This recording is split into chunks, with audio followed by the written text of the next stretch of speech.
ఒకరోజు చిన్ని కృష్ణుడు కర్రతో ఉట్టి పగలగొట్టి కింద పడ్డ వెన్నె అంతా తాను తింటూ కోతులకు పంచుతూ ఉన్నాడు. అప్పుడే వచ్చింది యశోదమ్మ. చూడగానే కోతులన్నీ పారిపోయాయి. అప్పుడు అమ్మ, కృష్ణ, నువ్వు మళ్ళీ వెన్నె దొంగతనం చేస్తున్నావా? ఎన్నిసార్లు చెప్పినా నీ అల్లరి తగ్గట్లేదు. నువ్వు వెన్నె దొంగతనం చేయడం మానట్లేదు. ఇలా ఉండు, నిన్ను ఇప్పుడే తాడుతో కట్టేస్తా అంటూ చిన్ని కృష్ణుడిని తాడుతో కట్టడానికి ప్రయత్నించింది.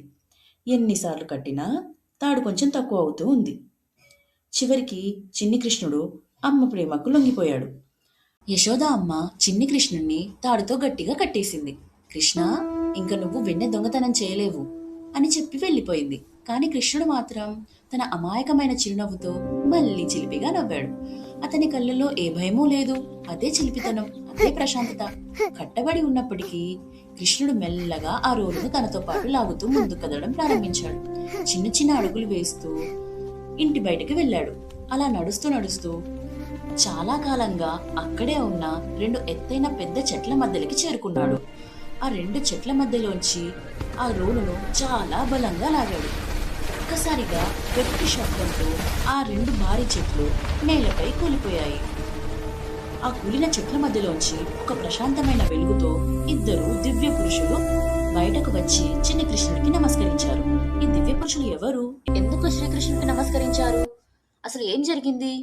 వాళ్ళు సాధారణులు కారు. కుబేరుడి కుమారుడు నలకూవరుడు మణిగ్రీవుడు.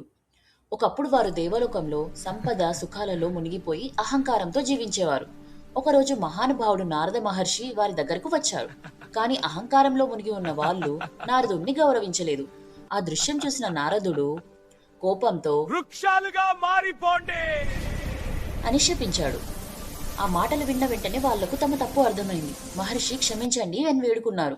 అప్పుడు నారదుడు, శాపం తప్పదు, కానీ విముక్తి ఉంటుంది. మీరు గోకులంలో వృక్షాలుగా ఉంటారు. శ్రీకృష్ణుడు వచ్చి మీకు విముక్తి ఇస్తాడు. అలా నలకూవరుడు మణిగ్రీవుడు ఎన్నో ఏళ్ల తరబడి చెట్లుగా నిలబడి ఉన్నారు. ఒక్క క్షణం కోసం ఎదురు చూశారు. కృష్ణుడి స్పర్శ కోసం, విముక్తి కోసం. చివరికి ఆ రోజు రానే వచ్చింది. చిన్న కృష్ణుడు రోలుని లాగుతూ వచ్చి ఆ చెట్లను కూల్చివేశాడు. అంతే, వారి శాపం తొలగిపోయింది. వారు తమ అసలు దివ్య రూపంలో బయటికి వచ్చి కృష్ణుడికి నమస్కరించారు. వాళ్ళ కళ్ళల్లో కృతజ్ఞత, హృదయంలో భక్తి. ఎందుకంటే అహంకారం మనల్ని అంధుల్ని చేస్తుంది, కానీ దైవకృప మనల్ని మళ్ళీ వెలుగులోకి తెస్తుంది. కుండ పగిలిందని గోపిక ఏడుస్తుంటే చిన్ని కృష్ణుడు ఏం చేశాడో తెలుసా? ఒకరోజు గోకులంలో ఒక గోపిక తన కుండ పగిలిపోయిందని చాలా బాధపడుతూ ఉంది. అయ్యో, నా కుండ పగిలిపోయింది అని ఆమె బాధగా అనుకుంది. అప్పుడు అక్కడికి వచ్చిన చిన్ని కృష్ణుడు, అమ్మా, ఎందుకు బాధపడుతున్నావు అని అడగగా ఆ గోపిక కుండను చూపిస్తూ, కృష్ణ, ఈ నా కుండ పగిలిపోయింది. ఇప్పుడు దీనివల్ల ఉపయోగం లేదు.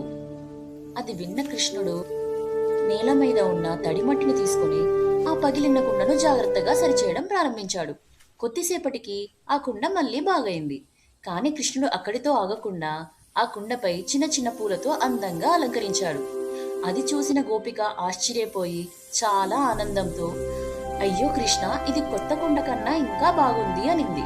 కృష్ణుడి కృప ఉంటే పగుళ్ళు కూడా అందంగా మారతాయి. ఇలాంటి ఇంకా మంచి కథల కోసం వెంటనే మన ఛానల్ని సబ్స్క్రైబ్ చేయండి.